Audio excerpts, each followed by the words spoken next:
Oi, gente, bem-vindas à leitura do 5º capítulo do livro Triggers na Educação de Filhos, escrito por Amber Lia e Wendy Speak. O 5º capítulo, ele fala de crianças irritadas, crianças zangadas, mas antes de começar a ler o capítulo, é muito incrível, né? Porque Deus sabe a hora que ele traz as coisas pra gente falar aqui. Eu tava refletindo sobre os primeiros 4 capítulos que nós lemos, né? E a gente tem sido muito confrontada. Não sei se você tem se sentido assim, mas eu tenho me sentido confrontada pela palavra, né? Confrontada ao ler essas coisas e ver que eu, como mãe, posso estar cometendo alguns erros, e tudo bem. E aí eu fiquei pensando que possa estar passando na sua cabeça, como passou na minha, que é impossível ser assim. É impossível ser controlada desse jeito o tempo todo. É impossível não pecar, né? Não gritar, não irar o nosso filho. Isso é impossível, é impossível. É um padrão muito alto pra mim. Eu não sei se passou isso pela sua cabeça, mas a minha cabeça passou. E quando eu pensei nisso, automaticamente também veio na minha mente: imagina para os nossos filhos. E esse padrão que nós estamos vendo e nós temos que seguir, porque seguir a Cristo é seguir o padrão de Cristo. E não é fácil, porque o padrão de Cristo é bem alto. E esse é o nosso desafio em viver o Evangelho, né? Nós temos que ter uma vida prática da Bíblia, não só ler, saber, mas nós temos que tentar viver. E é por isso que nós precisamos do Espírito Santo, porque o padrão é alto mesmo. Esse é o verdadeiro Evangelho. E aí eu fui confrontada mais uma vez, porque eu falei, é isso. Se eu penso que é tão difícil pra mim, que é impossível pra mim, né? Como que tem sido isso para os meus filhos? Como que tem sido essas exigências, né, que a gente tem feito para os nossos filhos, ou esperado essas coisas dos nossos filhos, sabendo que é muito difícil para eles também, né? A gente acaba esquecendo.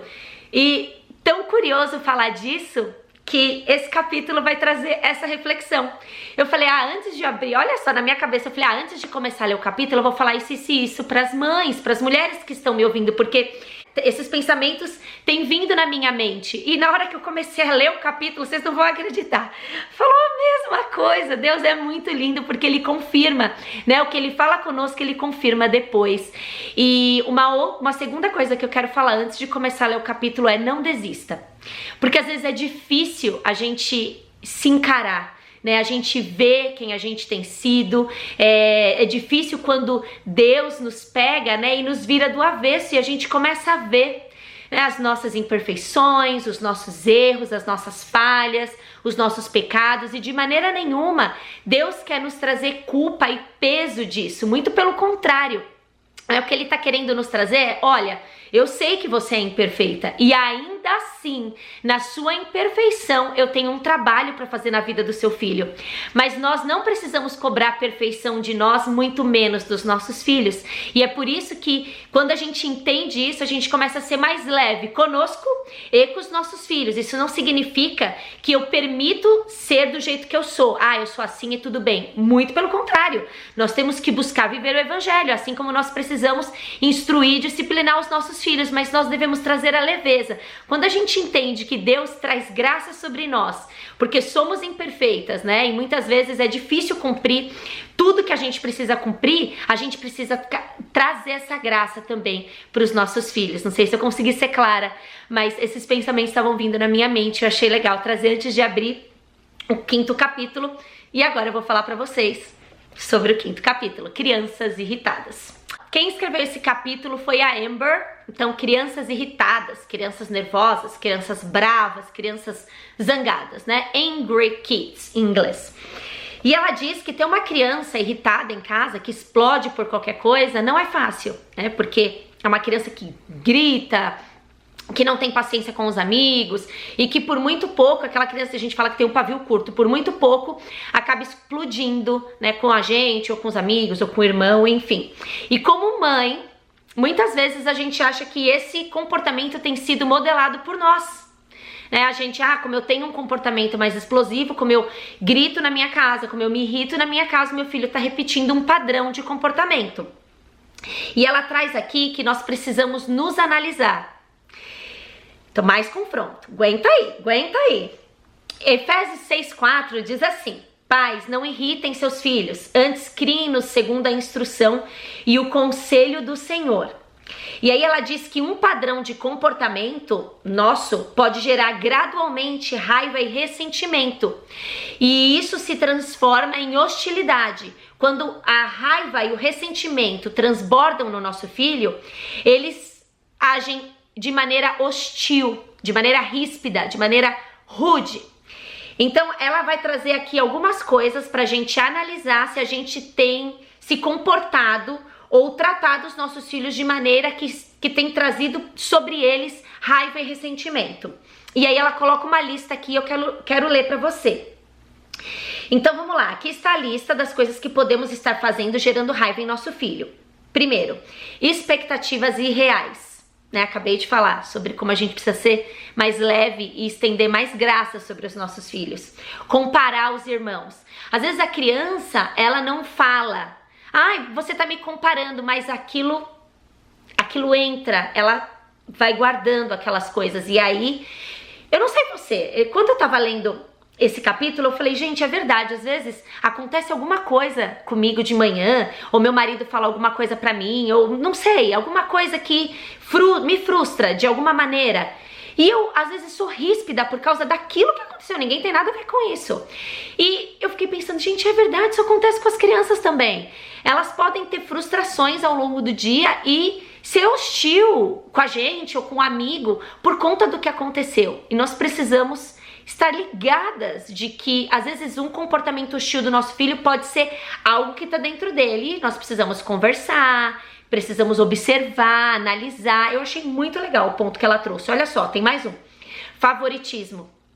Isso pode acontecer em alguns lares. A Bíblia conta algumas histórias sobre favoritismo de filho e realmente não é algo bom. Punir com ira e com raiva. Repreensão e sermão. Ficar falando.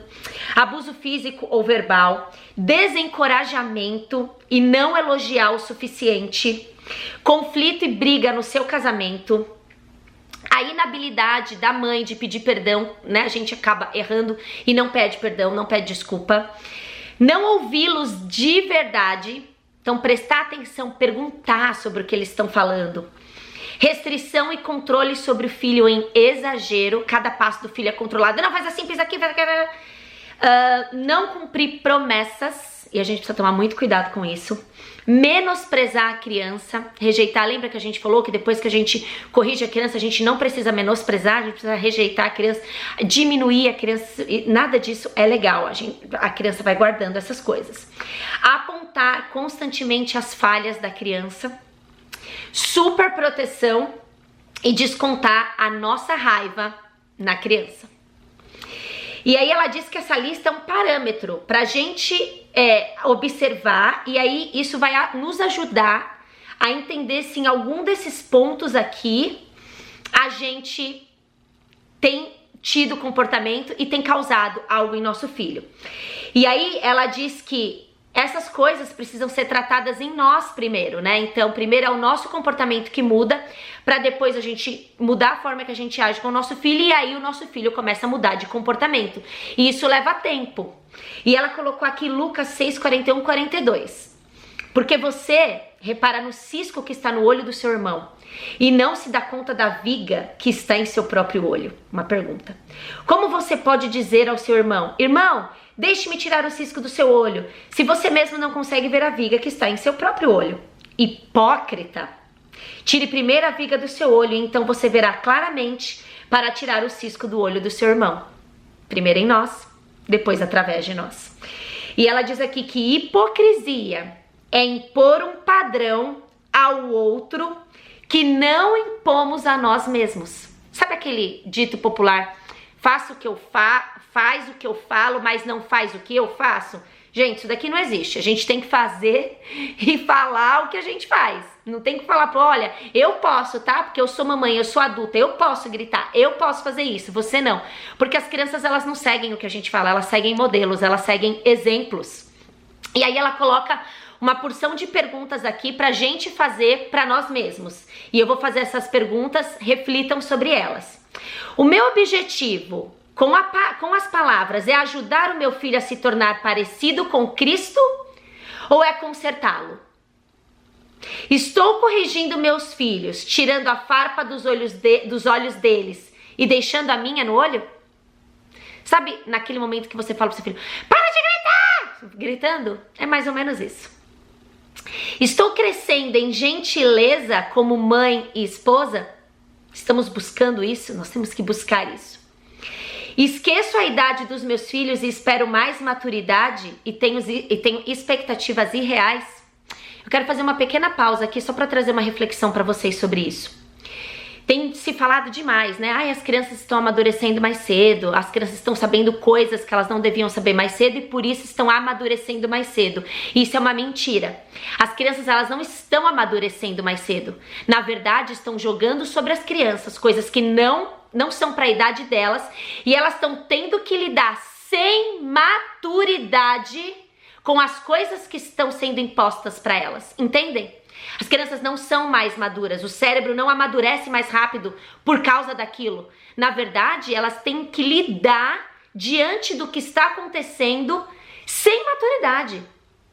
Então, não se enganem achando que minha filha ela é assim, ela é madura. Não é. Na cabeça da criança, o cérebro da criança, ele demora para entender as coisas.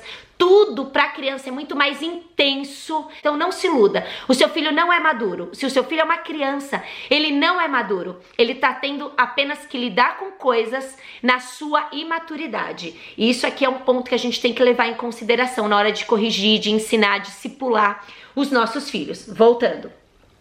Eu estimulo os meus filhos a solucionar problemas fazendo perguntas para eles. Como você pode fazer isso? Como você poderia fazer aquilo? Por que você acha que isso aconteceu? Ou eu já chego dando um sermão nos meus filhos? Para pensar. Meus filhos sentem em casa que eles têm voz, eles participam, né? Eles sentem que a opinião deles é valorizada, que o que eles contam é importante para dentro de casa? Tenho orado pela minha maternidade para discernir através do Espírito Santo os aspectos, as áreas da minha maternidade que eu preciso mudar, que eu preciso melhorar ou que eu preciso permanecer como estou? A oração, vai sempre aparecer, né? A oração, ela é a base fundamental da nossa vida com Cristo. Nós precisamos orar constantemente. E aí eu vou ler aqui agora as frases que ela colocou. Deus quer nos refinar com a maternidade. Não desista ao encarar quem você tem sido. Falei lá no começo do vídeo? E aí tinha aqui. Permita que Deus te traga crescimento espiritual. E olha só, não preciso ser perfeita, mas devo me render para ser aperfeiçoada por Cristo. Nós precisamos garantir um lar seguro para os nossos filhos. Né? Os nossos filhos, eles têm que saber que eles têm um lugar onde voltar, que eles têm alguém para contar, né? Que não importa o que eles façam, o erro que eles cometam, ali é um lugar seguro, eles vão ser amados, acolhidos, e eles não podem ver a correção, o ensino como algo ruim, mas como um conselho, uma ajuda, permanecer no caminho. Eu contei uma vez uma história para as meninas, depois eu vou compartilhar um vídeo falando isso com vocês, como que eu ensinei para elas, por que eu tenho que corrigir, porque quando a gente é criança a gente não quer ser corrigido, né? A gente quer fazer o que a gente quer, o nosso coração, a nossa carne gritando, né? Mas a gente precisa fazer que os nossos filhos entendam que a correção e o ensino não é algo ruim. Por isso que a gente não tem que agir com gritaria, com punição. Eles precisam entender que a gente está ali para ajudar. Sim, eles podem vir contar um erro, eles vão falar, minha mãe vai me ajudar a solucionar isso, senão minha mãe vai ficar brava comigo e eu vou ficar de castigo. Entendem? A gente tem que tentar trocar isso. E aí ela coloca aqui que mudar os hábitos de um lar zangado, de um lar irritado, tanto da nossa parte como da parte dos nossos filhos, leva tempo, porque mudar hábito leva tempo, transformar os hábitos, né? É mais fácil construir um hábito bom do que trocar o hábito ruim pelo bom. Então é por isso que a gente tem que começar desde cedo a criar essas virtudes, né, dos nossos filhos e criar bons hábitos nos nossos lares. E isso é uma das diferenças que eu vejo aqui nos Estados Unidos. Eles vão criando a criança desde pequeno com esses hábitos, que às vezes na nossa cabeça a gente acha que, ai, coitado, coitadinha da criança, já vai ficar guardando o brinquedo tão pequenininha, mas são hábitos, são virtudes boas que os nossos filhos precisam ter desde que nascem. Então a gente precisa ir trocando, mudando aí a nossa mente pra gente viver o verdadeiro evangelho no nosso lar.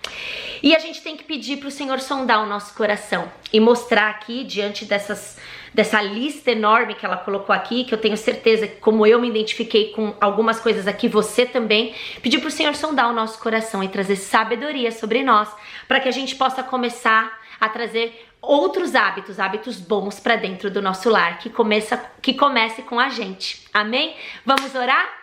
Senhor, queremos primeiro, Pai, te agradecer pela oportunidade de aprender um pouco. O confronto dói, a exortação, como diz a tua palavra, a correção no começo pode parecer ruim e triste, mas é ela que vai nos trazer salvação e liberdade em ti, Pai.